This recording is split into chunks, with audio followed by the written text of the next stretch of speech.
오늘 국회도 아주 시끌시끌했습니다. 대통령실을 상대로 하는 운영위에서 민주당이 또다시 계엄령 주장을 내놓았습니다. 계엄과 관련된 이야기도 시중에 엄청나게 많이 돌고 있는 거 아시죠? 그 계엄과 관련된 이야기는 민주당에서 나온 이야기고 예. 국민들은 동의하지 않는다고 생각합니다. 국민들 간의 갈등을 극대화시켜서 무력 충돌을 유발하는 것. 두 번째는 북한을 끊임없이 자극하면서 북한의 도발을 유도하는 것. 이렇게 했었을 때 계엄의 두 가지 조건이 충족된다가 박근혜 정부 기무사가 만든 문건입니다.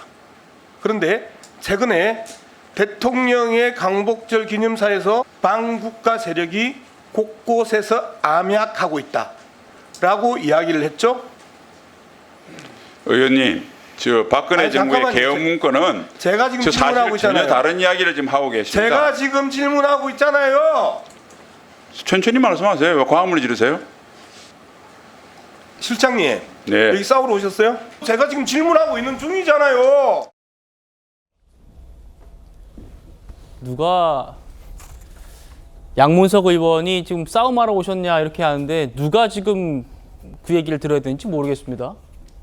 허 대변인 어떻게 들으셨습니까? 민주당 의원들의 상당수는 지금 아직도 옛날 시대에 살아가고 있는 것 같다라고 많은 분들이 말씀하십니다. 어떤 분들은 아직도 민주화 운동을 하고 있는 시대에 살고 있는 것 같다.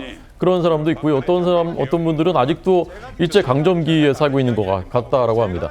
반일만 하면 그냥 선진국이 되는 줄 아는 것 같은 분들도 있고요. 아직도 자신이 이제 학생 운동권이라고 생각하시는 분도 있는 것 같고요.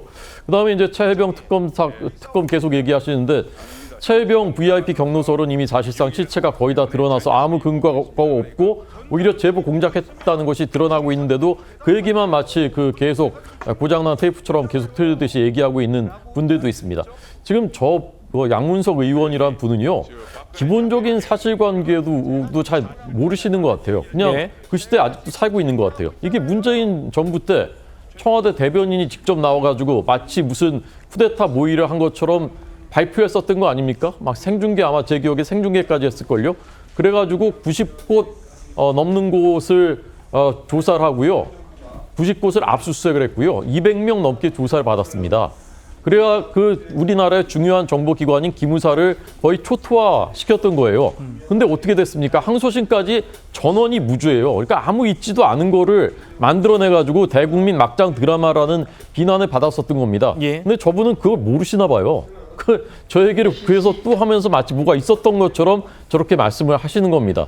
저런 식으로 해서 이제 반국가 세력에 대해서 왜 반국가 세력이라는 표현에 대해서 민주당이 저렇게 벌집 쑤신 것처럼 많은 분들이 저렇게 과민 반응하시는 건지 모르겠어요. 예. 반국가 세력은요, 인류 역사상 어느 체제 어느 국가에나 있습니다. 그런 거 잡으라고 첩보기관 있고 우리나라에도 국정원 있는 거 아닙니까? 그런데 대공수사권 다 이양해버리고 수사도 할 수 없게 만들어서 경찰에서는 지금 8개월 동안에 간첩을 한 명도 잡지 못했습니다. 이런 거 지적해야 되는 게 국회인 것이고요.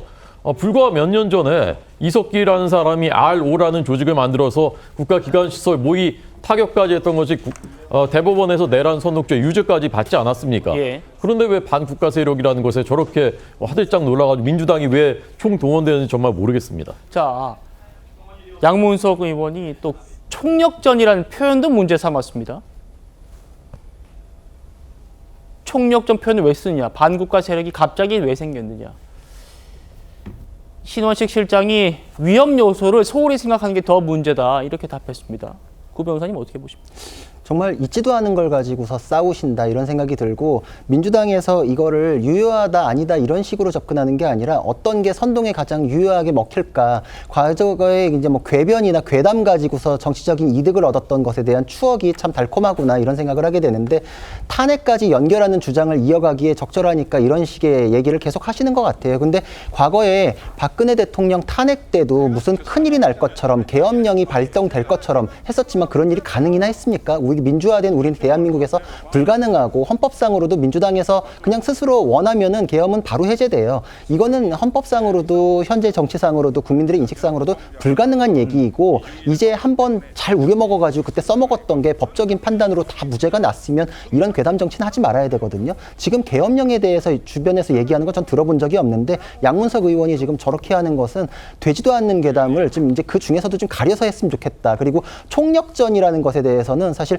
우리가 국가 안보와 관련해 가지고 안보 시스템이 민주당 정권에서 굉장히 약화됐었습니다. 휴민트도 상당히 무너졌었고 예. 대공수사권도 거의 지금 그 괴멸 수준으로 무너졌거든요. 이거에 대해서 다시 복원하고 국민들을 위해서 더 열심히 지켜보자라는 것이 왜 부적절한지 저는 그거 자체가 인식이 부적절하다고 생각을 합니다. 강 부위원장님, 반론 기회를 좀 드리겠습니다. 계엄 얘기는 시중에 나오는 게 아니라 민주당이 하고 있는 거 아니냐. 대통령 강복절 기념사와 박근혜 정부의 문건을 어떻게 같이 비교하느냐. 어떻게 반론 주시겠습니까? 그러니까 얼마 전에 김병주 지금 최고위원이죠. 이분께서 사성 장군 출신 아니겠어요? 그러다 보니까 이제 군에서 이 어떤 정보와 관련된 요직을 특정 세력이 장악을 하게 되면 조금 위험하다라는 식으로 얘기를 하는 것이 방송 중에 좀 커진 것 같습니다. 그러니까 당시 얘기를 좀 더듬어 보면 어쨌든 그 지금 현재 국방부 장관도 대통령의 어떤 중앙고 선배고 그다음에 뭐 방첩사령관 만약에 계엄이 발동되면 합동수사본부장이 되는 이분도 중앙고 후배 뭐 777 뭐 대북 정보를 다룬 사령관도 후배 이런 것들이 조금 우려가 돼서 여기에 대해서 우려한 어떤 특정 어떤 세력이 정보를 장악하는 것이 위험하다라는 것을 조금 더 발전해서 얘기한 것이 오해로 번진 것 같은데 저희 민주당 전체의 생각이 아니라는 점을 말씀드리고 싶습니다.